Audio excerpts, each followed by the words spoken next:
नमस्कार दोस्तों।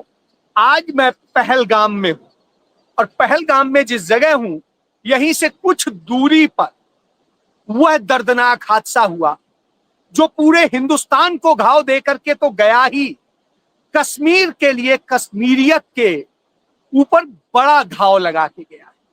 उसका मरहम लगाना आसान नहीं। निश्चित रूप से यह हम सब के लिए दर्दनाक है। यह इंसानियत पर हमला है। जिस किसी ने भी यह किया है उसने इंसानियत पर हमला किया है, कश्मीरियत पर हमला किया है, कश्मीर की मोहब्बत पर हमला किया है, कश्मीर की वादियों पर हमला किया है, यहाँ की खूबसूरती पर हमला किया है। शायद यही वजह थी, एक वक्त में मुगल बादशाह ने कहा था कि अगर कहीं स्वर्ग है तो यही है, यही है, यही है। जी हां, यही वो जन्नत है। मेरे पीछे आप देख रहे हैं तो जिस तरह से झरना है उसकी पूरी पानी बह रहा है और इन लहरों के बीच में थोड़ी सी दूर पर राफ्टिंग पॉइंट है और पीछे एक 7 स्टार होटल बन रहा है। वह 7 स्टार होटल जो यहाँ के स्थानीय लोग मानते हैं, इस घटना के पीछे यह एक बड़ी वजह, यह एक बड़ी वजह माना जा रहा है कि यह 7 स्टार होटल ही है जो इस आतंकी घटना का कारण बना है। मैं उस पर जाऊं उसके पहले एक चीज पर जाता हूं। आप तारीख याद करिए, 21 मई 2000, यहीं से कुछ दूरी पर छत्ती सिंहपुरा नाम का एक गांव है जहां पर 21 मई 2000 को 35 निर्दोष सिखों को भून कर मार डाला गया और वह भी इसी झरने के साथ ही है। वहां भी बड़ा खूबसूरत सा नजारा है। वहां गुरुद्वारा था और गुरुद्वारे के आसपास की तमाम कीमती जमीन थी और उस जमीन पर जो लोग काबिज होना चाहते थे उन्होंने इस तरह की घटनाएं अंजाम दी। हालांकि आज तक सन 2025 साल हो गए, अटल बिहारी वाजपेयी की सरकार थी और भाजपा के सहयोग से बनी हुई जम्मू कश्मीर में उस समय तत्कालीन सरकार थी और इन सब के बीच जो एनडीए के सहयोगी थे फारूक अब्दुल्ला साहब, तो आप सोचिए उस समय यह घटना हुई और किस तरह से वह घटना आज भी अनसुलझी है। कोई नहीं बता पाया कि उस घटना को किसने अंजाम दिया, कैसे अंजाम दिया और सब कुछ। लेकिन यहाँ के लोगों से पूछेंगे तो वो बता देंगे कि इस घटना को किसने अंजाम दिया। उनके पास तमाम सारे इसके सबूत हैं, लेकिन कोई जांच एजेंसी इसको जांच नहीं करना चाहती। चलिए आगे बढ़ लेता हूं। इसके बाद में ये वही कश्मीर है जहां 1998 में अटल बिहारी वाजपेयी जो जाके पाकिस्तान के साथ में बड़े करीबी रिश्ते बनाते हैं और 1999 के मई महीने में 12 मई को पाकिस्तान से आए कुछ आतंकी या कहें उनके सैनिक वो कारगिल चोटी पर कब्जा कर लेते। वो कारगिल अब लद्दाख बन चुका है, लेकिन उस समय जम्मू कश्मीर ही था। तो वहां कब्जा कर लेते हैं और महीनों तक भारत की सरकार कुछ नहीं करती। उसके बाद जुलाई महीने में ऑपरेशन शुरू होता है, तब जब इसको लेकर के तमाम बातें सामने आती। अटल बिहारी वाजपेयी उसी बीच में पाकिस्तान के साथ गलबहियां डाल करके और भारत के लिए तमाम ट्रेन और बस शुरू कर चुके होते। एक तरफ मोहब्बत का पाठ, दूसरी तरफ यह काम हो रहा था और यह काम भी भारतीय जनता पार्टी की सरकार में हो रहा था, एनडीए की सरकार में हो रहा था। अब जब उसके बाद में आप देखिए नरेंद्र मोदी जिस समय जाते हैं पाकिस्तान के प्रधानमंत्री नवाज शरीफ के बर्थडे के लिए अचानक पहुंच जाते हैं, गिफ्ट लेके जाते हैं और उनकी मां के लिए शॉल लेके जाते हैं। यानी अचानक नहीं पहुंचते हैं, प्री प्लान था। पहुंचते हैं और उसके बाद में 9 दिन बाद में पठानकोट में जिस तरह से हमला हो जाता है, और उसके बाद आप देखिए फिर चाहे उरी का हमला हो, चाहे पहलगाम का हमला हो, पहलगाम का भी हमला देख लीजिए। पूरा जम्मू कश्मीर नाराज था। कठुआ में एक छोटी बच्ची के साथ गैंगरेप हुआ था और किस तरीके से सारी चीजें नाराजगी सामने थी। भाजपा के सहयोग से पीडीपी की सरकार थी और कुछ नहीं हो रहा था। लोग लड़ रहे थे इंसाफ की लड़ाई। बहरहाल वो इंसाफ की लड़ाई लड़ी जाती, उसके बाद राष्ट्रपति शासन लगता है और उसके पहले जिस तरीके से राष्ट्रपति शासन लगने के बाद पुलवामा अटैक होता है, अनुच्छेद 370 खत्म किया जाता है, तमाम बहाने होते हैं। आज हम इसलिए कह रहे हैं क्योंकि आज तक पुलवामा का सच सामने नहीं आया है। देश बार बार पूछ रहा है। 36 सिंह पूरा के 35 सिखों के मारने का सच सामने नहीं आया है। देश पूछ रहा है, उरी का हमला हो या दूसरे और हमले हो, सच सामने नहीं आया है। और अब बार बार हम पाकिस्तान को कहते हैं, लेकिन हम पाकिस्तान पे एक्शन क्या लेते हैं? सिर्फ ऐप बंद कर देंगे, यूट्यूब चैनल बंद कर देंगे, लोगों पे एफआईआर दर्ज कर देंगे और बहुत कुछ। लेकिन आज क्या, जब पहलगाम में हमारे 28 लोग मार दिए गए और जो 28 लोग मारे गए हैं उनकी जान का कौन हिसाब देगा? मैं इसलिए कह रहा हूं कि जहां घटना हुई वहां घटना पे जहां पहाड़ी है, उस पहाड़ी के ऊपर सेना है, नीचे सीआरपीएफ है।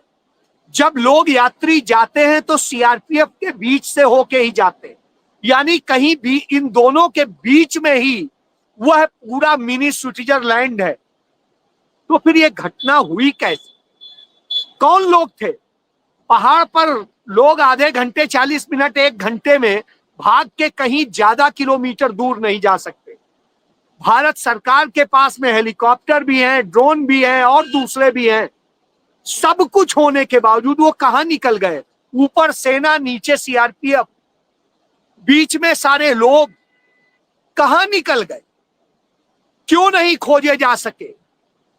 क्यों नहीं सच आया? और क्यों अब तक सिर्फ कहानियां बताई जा रही? उन्हें कौन निगल गया? हम बस सुनते रहेंगे कि उनमें 3 पाकिस्तानी थे, 2 हिंदुस्तान के स्लीपर सेल थे और न जाने क्या क्या।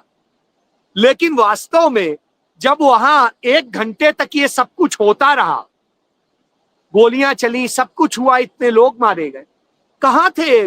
न ऊपर वाला देख रहा है, न नीचे वाला देख रहा है, अगर आसपास भी नहीं देख रहा है, वो दौड़ के जा कहां सकते? सवाल यहां खड़ा है।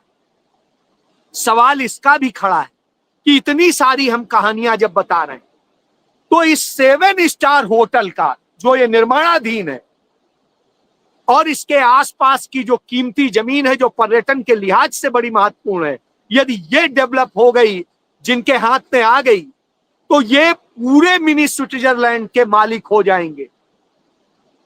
किनकी जमीनें इस दहशत में छीनने की कोशिश है? किनके घर छीनने की कोशिश है?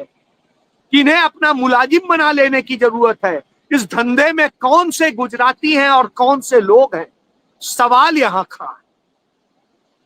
किन लोगों ने इस पूरे धंधे को अंजाम देने के लिए इस पहलगाम को अशांत कर दिया है? महबूबा मुफ्ती के पिता इसी पहलगाम के रहने वाले थे और मुफ्ती मोहम्मद सईद को सबसे पहली बार 1989 में भारतीय जनता पार्टी के सहयोग से बनी वीपी सिंह सरकार में देश का गृह मंत्री बनाया गया। तब उनकी बेटी किडनैप होती है श्रीनगर से और फिर 5 खूंखार आतंकवादी छोड़े जाते हैं। उन्हें छोड़ने जाने वाले कौन लोग थे? भारतीय जनता पार्टी के नेता आरिफ मोहम्मद खान और दूसरे लोग। और 1900 जब हम 99 की बात करते हैं और तब कंधार विमान अपहरण जब होता है, तब जो किडनैपिंग हुई थी और सबको ले जाया गया था, तब जो 5 खूंखार आतंकवादी छोड़े गए थे, तब छोड़ने वाला कौन था? भारतीय जनता पार्टी के नेता अजीत डोभाल और उनकी टीम।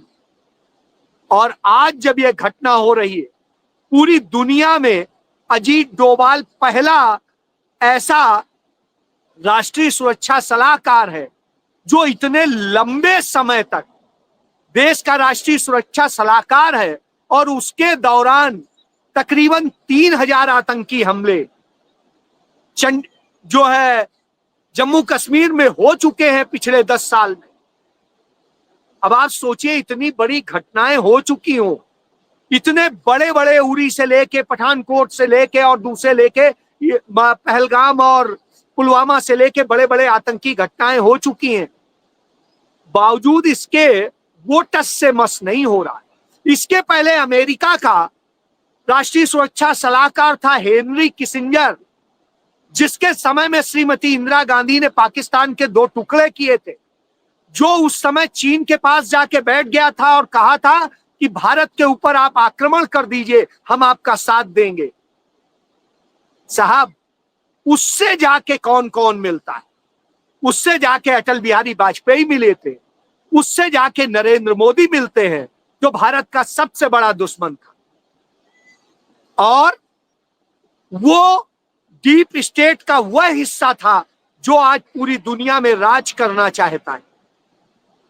पूरी दुनिया की कीमती संपत्तियां उसके पास हैं, दुनिया की पूरी बैंकिंग सेक्टर उसके हाथ में है, चाहे वर्ल्ड बैंक हो चाहे दूसरे और बैंक हो।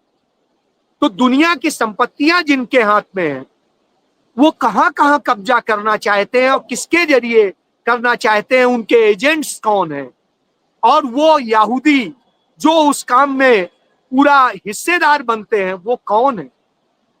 क्या सारी पूरी गणित है। इन्वेस्टिगेशन हो रही है, एनआईए की टीमें लगातार लगी हुई हैं, लेकिन क्या सच सामने आएगा? क्योंकि एनआईए की टीम जो जांच कर रही है वो अभी गृह मंत्री के अंडर में आती है और इस होटल की साइट का भी कहीं ना कहीं कनेक्शन वहीं कहीं से जोड़ता है।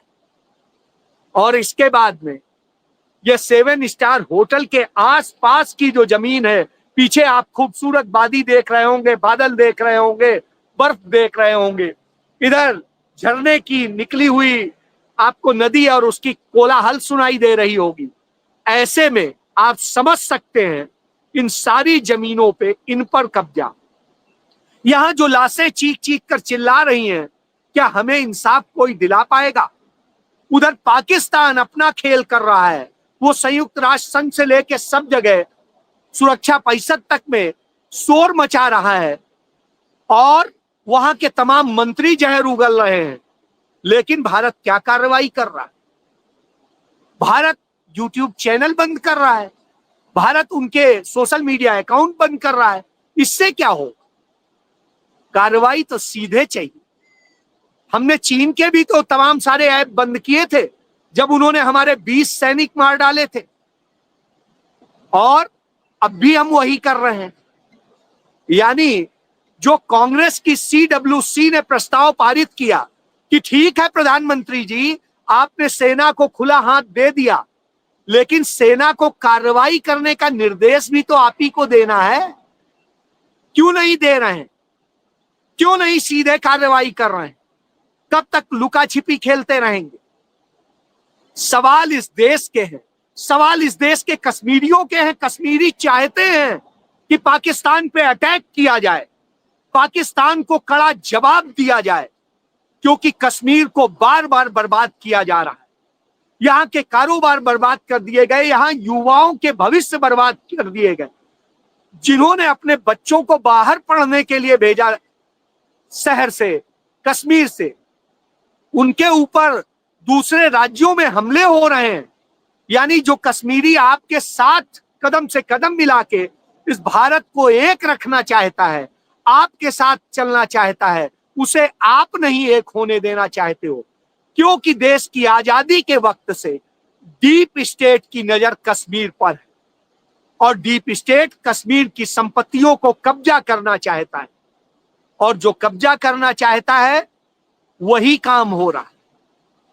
तो आप इस तरह अलग थलग कश्मीरियों को करके, कमजोर करके, उनकी संपत्तियों पर किसको कब्जा कराना चाह रहे हैं? कौन लोग हैं जो यहां की संपत्तियों पर कब्जा करना चाह रहे हैं? सवाल यहां खड़ा है। इस आतंकी हमले से किसको नुकसान हो रहा है, किसको फायदा हो रहा है? भारत को नुकसान हो रहा है, भारत के नागरिकों को नुकसान हो रहा है, कश्मीरियों को नुकसान हो रहा है। संपत्तियां कश्मीरियों की छीनी जा रही हैं। क्यों? क्योंकि यहां के जो कश्मीरी पर्यटन से पैसा कमा करके, छोटे छोटे रेस्टोरेंट, होटल्स बना करके अपने जीवन को सुधार रहे थे, उसे बर्बाद करके कुछ पूंजीपतियों के हाथ में यह मिनी स्विट्जरलैंड सौंपना है। शायद इसलिए यह खेल हो रहा है। सोचिए आप, राहुल गांधी बार बार कहते हैं 2 भारत बना दिए गए हैं, एक अमीरों का भारत, एक गरीबों का भारत। और वही देखिए, बेटा इधर आना, ये देखिए, ये यहाँ के बच्चों का भारत है। जो भारत यह आपको दिखाएगा कि कैसे ये बच्चे अपना भविष्य तलाश रहे हैं। ये लोग बार बार यह पूछ रहे हैं कि सर यहाँ क्या हो गया है, हमारे साथ क्यों ऐसा हो रहा है? इन बच्चों से पूछिए, ये बिल्कुल मासूम है। तो आप समझ सकते हैं कि इस हालत में ला करके खड़ा कर दिया। इनसे बात करेंगे तो इनका दर्द समझ में आएगा। इस दर्द को क्या साझा करने मोदी आए हैं? ये बिल्कुल नहीं चाहते हैं कि यहां आतंकवाद, ये बिल्कुल नहीं चाहते हैं, उससे सहयोग नहीं करना चाहते हैं। इनका तो यहां तक कहना है कि इन आतंकवादियों को पकड़िए, सरेआम लाल चौक पे लाके उन्हें पत्थरों से मार दीजिए, उन्हें फांसी पे लटका दीजिए। हम आपके साथ हैं, हम तालियां भी बजाएंगे, थालियां भी बजाएंगे, आतंकवाद खत्म कीजिए। यानी हर कोई यहां अमन चैन चाहता है, घाटी में चाहता है कि हम आगे बढ़ें। लेकिन कौन नहीं चाहता है कि घाटी अच्छी? पाकिस्तान नहीं चाहता। और घाटी को बर्बाद करके अपने कब्जे में लेकर के नए सिरे से यहां के मालिक बनने का खेल कौन चाहता है? वो पूंजीपति कौन है? वो राजनेता कौन है जो इस 7 स्टार होटल में, जिनके पैसे लग रहे हैं, जिनके परिवार लगे हुए हैं? सोचिए इसके आसपास की जो जमीनें खरीदने में लगे हुए, सर्च कर लीजिए, गृह मंत्रालय का कहीं ना कहीं कनेक्शन दिख जाए।